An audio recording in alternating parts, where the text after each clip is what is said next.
Bon,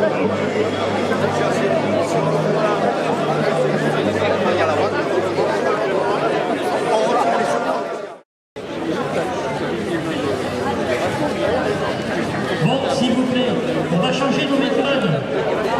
Je vais vous demander 5 minutes d'attention, s'il vous plaît. Fixer la revalorisation des pensions et retraites des régimes de base au 1er octobre de chaque année, en fonction de l'inflation. Par ailleurs, aucune revalorisation n'a été appliquée depuis le 1er avril 2013, à l'exception de celle de 2015, 0,1%. Le compte n'y est pas, monsieur.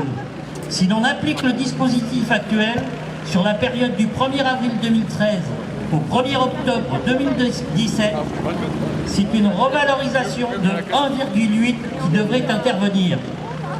Ajoutons à cela que selon nos informations, les retraites complémentaires ne seraient toujours pas revalorisées pour la 4e année consécutive.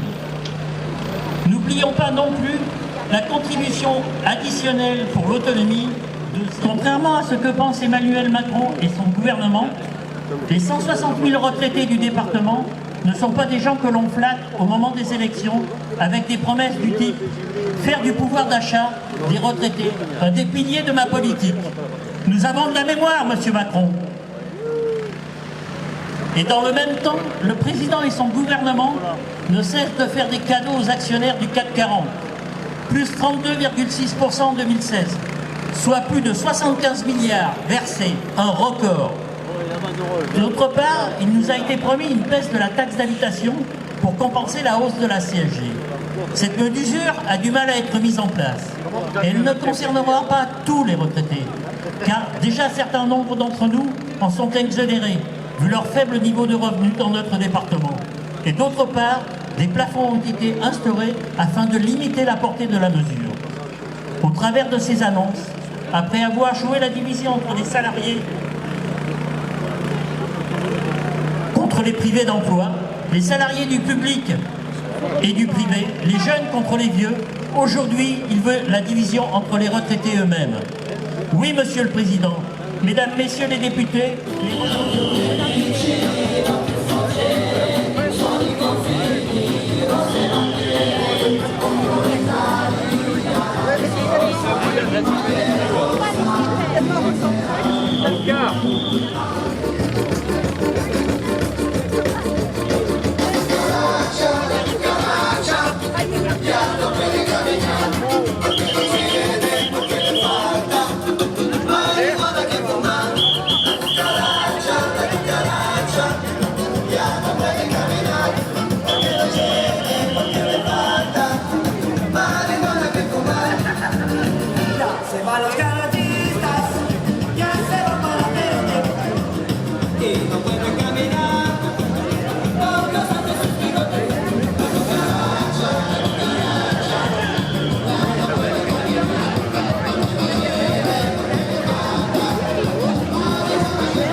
On n'apparaît pas, on se contente d'être là.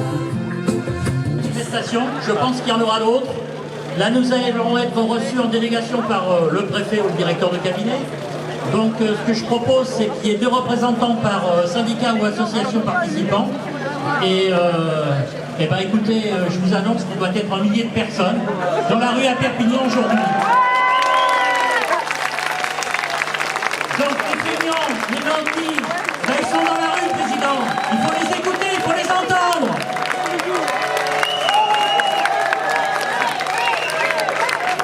Vous êtes nombreux aujourd'hui, parce que vous avez compris qu'aujourd'hui on s'attaque au pouvoir d'achat des retraités par les retraites solidaires.